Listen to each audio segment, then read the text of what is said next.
ಸ್ನೇಹಿತರೆ, ನಮ್ಮ ವಿಡಿಯೋ ನೋಡುತ್ತಿದ್ದರೆ ದಯವಿಟ್ಟು ನಮ್ಮ ಚಾನೆಲ್ ಅನ್ನು ಸಬ್ಸ್ಕ್ರೈಬ್ ಮಾಡಿ.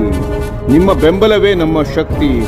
ಪ್ರತಿಯೊಂದು ಸಬ್ಸ್ಕ್ರಿಪ್ಷನ್ ನಮ್ಮನ್ನು ಇನ್ನಷ್ಟು ಉತ್ತಮ ವಿಷಯಗಳನ್ನು ತಯಾರಿಸಲು ಪ್ರೇರೇಪಿಸುತ್ತದೆ. ಹಾಗಾಗಿ ಸಬ್ಸ್ಕ್ರೈಬ್ ಮಾಡುವುದನ್ನು ಮರೆಯಬೇಡಿ.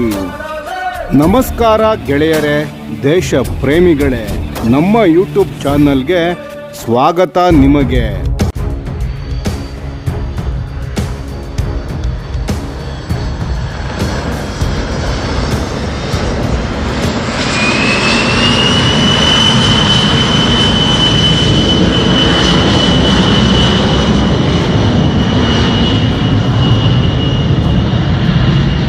ರಷ್ಯಾ ಈಗ ಬೆರೆವ್ B-200 ಆಂಫಿಬಿಯಸ್ ಏರ್ಕ್ರಾಫ್ಟ್ಗಳನ್ನು ಭಾರತೀಯ ನೌಕಾಪಡೆಗೆ ನೀಡುವ ಯೋಜನೆಯಲ್ಲಿ ಇದೆ.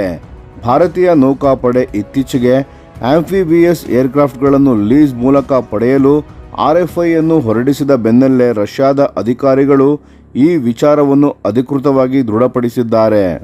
ಈ ಬೆಳವಣಿಗೆಯು ಭಾರತೀಯ ನೌಕಾಪಡೆಯು ಹಲವು ವರ್ಷಗಳಿಂದ ಪರಿಶೀಲಿಸುತ್ತಿದ್ದ ಆಂಫಿಬಿಯಸ್ ಏವಿಯೇಷನ್ ಕೆಪಬಿಲಿಟಿ ವಿಚಾರವನ್ನು ಮತ್ತೊಮ್ಮೆ ಚರ್ಚೆಯ ಕೇಂದ್ರಕ್ಕೆ ತಂದಿದೆ. Maritime petrol, logistics, search and rescue ಹಾಗೂ ವಿಪತ್ತು ನಿರ್ವಹಣೆಯಂತಹ ಕಾರ್ಯಗಳಿಗೆ ಸಮರ್ಪಿತವಾದ ಈ ಆಂಫಿಬಿಯಸ್ ವಿಮಾನ ಪಡೆಯನ್ನು ರೂಪಿಸುವ ನೌಕಾಪಡೆಯ ಯೋಜನೆಯಲ್ಲಿ B-200 ಈಗ ಮತ್ತೆ ಪ್ರಾಮುಖ್ಯತೆಯನ್ನು ಪಡೆದುಕೊಂಡಿದೆ. ನಮಗೆ ಲಭ್ಯವಾದ ಮಾಹಿತಿಯ ಪ್ರಕಾರ ಬೆರೆವ್ B-200 ಅನ್ನು ಹಿಂದೆಯೂ ಅಧಿಕೃತವಾಗಿ ಭಾರತಕ್ಕೆ ಆಫರ್ ಮಾಡಲಾಗಿತ್ತು. ಒಂದು ಹಂತದಲ್ಲಿ ನೌಕಾಪಡೆಯು 15ರಿಂದ 30 ಆಂಫಿಬಿಯಸ್ ಏರ್ಕ್ರಾಫ್ಟ್ಗಳ ಖರೀದಿ ವಿಚಾರವನ್ನು ಪರಿಶೀಲಿಸುತ್ತಿದ್ದಾಗ B-200 ಕೂಡ ಪ್ರಮುಖ ಅಭ್ಯರ್ಥಿಯಾಗಿತ್ತು. ಆದರೆ ನಂತರ ಈ ಯೋಜನೆಯ ಗಮನ ಜಪಾನ್ನ ಶಿನ್ಮೈವಾ US-2 ಕಡೆಗೆ ತಿರುಗಿತು. ಈ US-2 ವಿಮಾನವು ಕಡಿಮೆ ದರದಲ್ಲಿ ಟೇಕ್ ಆಫ್ ಮತ್ತು ಲ್ಯಾಂಡಿಂಗ್ ಮಾಡುವ ಸಾಮರ್ಥ್ಯ ಹೊಂದಿದ್ದು, ಕಠಿಣ ಸಮುದ್ರ ಪರಿಸ್ಥಿತಿಗಳಲ್ಲೂ ಕಾರ್ಯನಿರ್ವಹಿಸುವ ಶಕ್ತಿ ಮತ್ತು ಜಪಾನ್ನ ಮ್ಯಾರಿಟೈಮ್ ಸೆಲ್ಫ್ ಡಿಫೆನ್ಸ್ ಫೋರ್ಸ್ನಲ್ಲಿ ಸಾಬೀತಾದ ದಾಖಲೆಯ ಕಾರಣದಿಂದ ನೌಕಾಪಡೆಯ ಆದ್ಯತೆಯ ವೇದಿಕೆಯಾಗಿತ್ತು. ಈ ವಿಮಾನವು ಸಾಮಾನ್ಯ ರನ್ವೇಗಳಲ್ಲಿಯೂ ತೆರೆಯಾದ ಸಮುದ್ರದ ನೀರಿನ ಮೇಲೆಯೂ ಕಾರ್ಯನಿರ್ವಹಿಸುವ ಸಾಮರ್ಥ್ಯ ಹೊಂದಿದ್ದು, ನೌಕಾ ಕಾರ್ಯಾಚರಣೆಗಳಿಗೆ ಅತ್ಯಂತ ಹೆಚ್ಚಿನ ಸಾಮರ್ಥ್ಯವನ್ನು ಒದಗಿಸುತ್ತದೆ.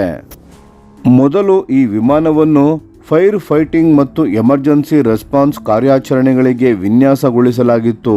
ಆದರೆ ನಂತರ ಇದನ್ನು maritime petrol, search and rescue, transport ಮತ್ತು ಲಾಜಿಸ್ಟಿಕ್ಸ್ ಸಪೋರ್ಟ್ ಸೇರಿದಂತೆ ಹಲವು ಕಾರ್ಯಗಳಿಗೆ ಹೊಂದಿಕೊಳ್ಳುವ ಮಲ್ಟಿ ಮಿಷನ್ ಪ್ಲಾಟ್ಫಾರ್ಮ್ ಆಗಿ ಅಭಿವೃದ್ಧಿಪಡಿಸಲಾಗಿದೆ. BE-200ನ ಜೆಟ್ ಪ್ರೊಪಲ್ಷನ್ ಕಾರಣದಿಂದ ಇದು ಟರ್ಬೋ ಪ್ರೂಫ್ ಆಂಫಿಬಿಯಸ್ ವಿಮಾನಗಳಿಗಿಂತ ಹೆಚ್ಚು ವೇಗದಲ್ಲಿ ಹಾರಲು ಸಾಧ್ಯವಾಗುತ್ತದೆ ಮತ್ತು ತುರ್ತು ಸಂದರ್ಭಗಳಲ್ಲಿ ವೇಗವಾಗಿ ಪ್ರತಿಕ್ರಿಯಿಸಲು ಸಹಾಯ ಮಾಡುತ್ತದೆ. ನೌಕಾಪಡೆಗಳ ದೃಷ್ಟಿಯಿಂದ BE-200ನ ಪೇಲೋಡ್ ಕೆಪಾಸಿಟಿ, ರೇಂಜ್ ಮತ್ತು ಆಂಫಿಬಿಯಸ್ ಕೆಪಬಿಲಿಟಿಗಳ ಅಪರೂಪದ ಸಂಯೋಜನೆಯನ್ನು ಒದಗಿಸುತ್ತದೆ. ಇದರಿಂದ ದೀರ್ಘ ದೂರದ ಮ್ಯಾರಿಟೈಮ್ ಸರ್ವಿಲೆನ್ಸ್, ದ್ವೀಪಗಳಿಗೆ ಸರಬರಾಜು ಕಾರ್ಯಗಳು ಹಾಗೂ ಹ್ಯುಮ್ಯಾನಿಟೇರಿಯನ್ ಅಸಿಸ್ಟೆನ್ಸ್ ಕಾರ್ಯಾಚರಣೆಗಳಿಗೆ ಇದೊಂದು ಅತ್ಯಂತ ಸೂಕ್ತವಾಗಿದೆ. ಭಾರತೀಯ ನೌಕಾಪಡೆ ರಷ್ಯಾದ ದೃಷ್ಟಿಯಿಂದ ನೋಡಿದರೆ ಈ ಲೀಸಿಂಗ್ ಮಾರ್ಗವು BE-200 ಅನ್ನು ಭಾರತೀಯ ನಿರ್ಧಾರಕರ ಮುಂದೆ ಮತ್ತೆ ಪರಿಚಯಿಸುವ ಸಕಾಲದ ಅವಕಾಶವಾಗಿದೆ.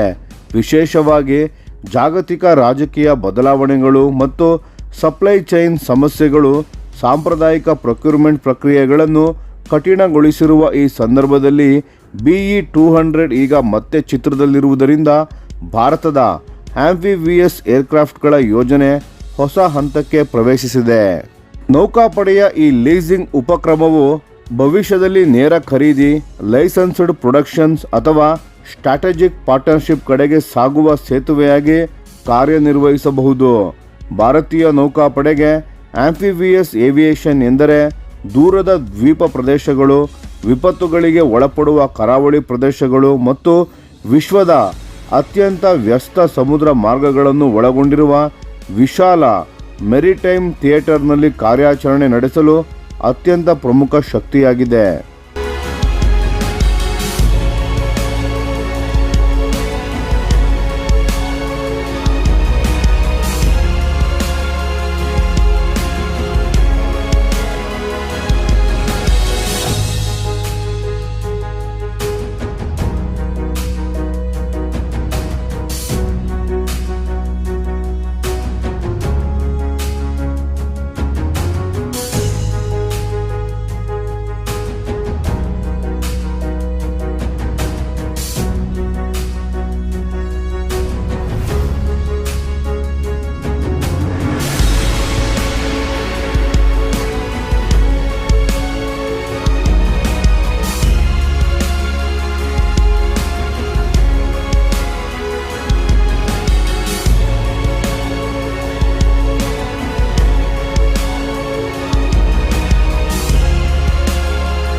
ಈ ವಿಡಿಯೋ ನಿಮಗೆ ಇಷ್ಟವಾಗಿದ್ದರೆ ಲೈಕ್ ಮಾಡಿ ಮತ್ತು ನಮ್ಮ ಚಾನೆಲ್ ಅನ್ನು ಸಬ್ಸ್ಕ್ರೈಬ್ ಮಾಡಿ ಹಾಗೂ ಬೆಲ್ ಐಕಾನ್ ಒತ್ತಿ.